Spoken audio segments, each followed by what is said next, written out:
Hi friends, welcome to TNPSC pop. நம்ம இன்னைக்கு என்ன பார்க்க போகிறோம் அப்படின்னு பார்த்தீங்கன்னா, டிஎன்பிசி கொஷின் அண்ட் ஆன்சர்ஸ் தமிழில் பார்ட் 5 பார்க்க போகிறோம்.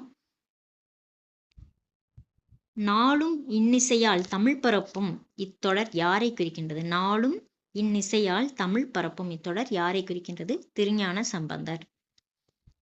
பாறை உடைப்பவன் சிலையை செதுக்கினால் அதில் என்ன மனம் வீச வேண்டும்? பாறை உடைப்பவன் சிலையை செதுக்கினால் அதில் என்ன மனம் வீச வேண்டும் அப்படின்னா வியர்வை.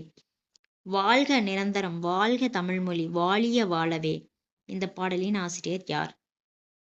பாரதியார். வாழ்க நிரந்தரம், வாழ்க தமிழ்மொழி, வாழியவே. இந்த பாடலின் ஆசிரியர் பாரதியார். புகழ் என்று பொருள் தரும் சொல் எது? இசை. புகழ் என்று பொருள் தரும் சொல் இசை. பாணி என அழைக்கப்படும் இசைக்கருவி எது? பாணி என அழைக்கப்படும் இசைக்கருவி திமிலை. தவண்டை என்று அழைக்கப்படுவது எது? பெரிய உடுக்கை. தவண்டை என்று அழைக்கப்படுவது பெரிய உடுக்கை. சத்துணவு திட்டத்தை அறிமுகப்படுத்தியவர் யார்? எம்ஜிஆர். சத்துணவு திட்டத்தை அறிமுகப்படுத்தியவர் யார்? எம்ஜிஆர். அதியமான் ஔவையாருக்கு எந்த கனியை அளித்தார்? இது எல்லாத்துக்குமே தெரியும். அதியமான் ஔவையாருக்கு நெல்லிக்கனி, ஆயுள கூட்டக்கூடிய நெல்லிக்கனியை கொடுத்தார். ஓடை ஆட உள்ளம் தூண்டுதே, கல்லில் உருண்டு தவழ்ந்து நெளிந்து பாயும் இவ்வடிகளின் ஆசிரியர் யார்? வாணிதாசன். ஓடை ஆட உள்ளம் தூண்டுதே, கல்லில் உருண்டு தவழ்ந்து நெளிந்து பாயும் இவ்வடிகளின் ஆசிரியர் வாணிதாசன். இரக்கம் என்று பொருள் தரும் சொல் ஈரம். இரக்கம் என்று பொருள் தரும் சொல் எது? ஈரம். விலங்கு தோளால் இழுத்து கட்டப்பட்ட இசைக்கருவி எது? பறை. விலங்கு தோளால் இழுத்து கட்டப்பட்ட இசைக்கருவி பறை. பழந்தமிழ் நாட்டில் புழக்கத்தில் இருந்த முரசுகள் எத்தனை வகைப்படும்? 3 வகைப்படும். பழந்தமிழ் நாட்டில் புழக்கத்தில் இருந்த முரசுகள் எத்தனை வகைப்படும்? 3 வகைப்படும். காலத்தை அறிவிக்க எத்தனை முடிவுகள் பயன்படுத்தப்பட்டன? காலத்தை அறிவிக்கிறதுக்காக எத்தனை முடிவுகள் பயன்படுத்தப்பட்டன? 2 முடிவுகள்.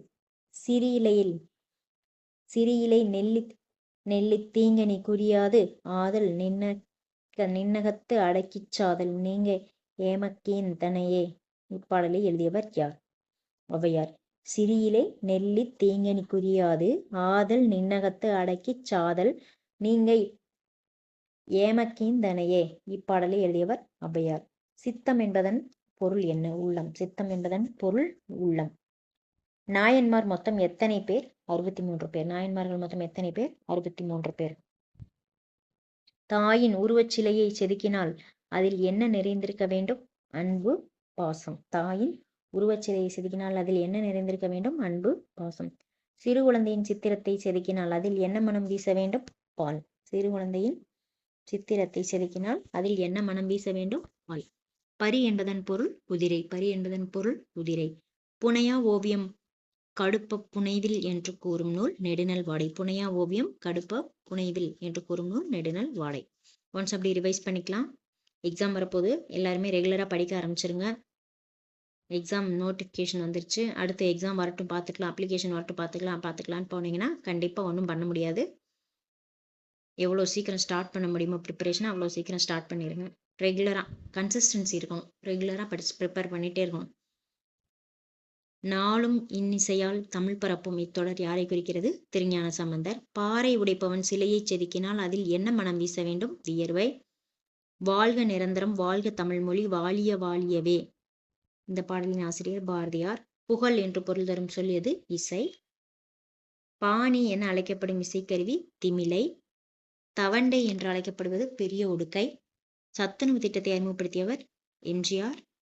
அதியமான் ஔவையாருக்கு எந்த கனி அளித்தார்? நெல்லிக்கனி. ஓடை ஆட உள்ளம் தூண்டுதே, கல்லில் உருண்டு தவழ்ந்து நெளிந்து பாயும் இவ்வடிகளின் ஆசிரியர் வாணிதாசன். இரக்கம் என்று பொருள் தரும் சொல் ஈரம். விலங்கு தோளால் இழுத்து கட்டப்பட்ட இசைக்கருவி பறை. தமிழ்நாட்டில் புழக்கத்தில் இருந்த முரசுகள் எத்தனை வகைப்படும்? 3 வகைப்படும். காலத்தை அறிவிக்க எத்தனை முடிவுகள் பயன்படுத்தப்பட்டன? 2. சிறியிலை நெல்லி தீங்கனி குறியாது ஆதல் நின்னகத்து அடங்கிச் சாதல் நீங்க ஏமக்கேந்தையே. இப்பாடலை எழுதியவர் ஔவையார். சித்தம் என்பதன் பொருள் உள்ளம். நாயன்மார்கள் மொத்தம் எத்தனை பேர்? 63 பேர். தாயின் உருவச்சிலையை செதுக்கினால் அதில் என்ன நிறைந்திருக்க வேண்டும்? அன்பும் பாசம். சிறு குழந்தையின் சித்திரத்தை செதுக்கினால் அதில் என்ன மனம் வீச வேண்டும்? பால். பரி என்பதன் பொருள் குதிரை. புனையா ஓவியம் கடுப்ப புனைவில் என்று கூறும் நூல் நெடுநல் வாடை. Okay, thank you.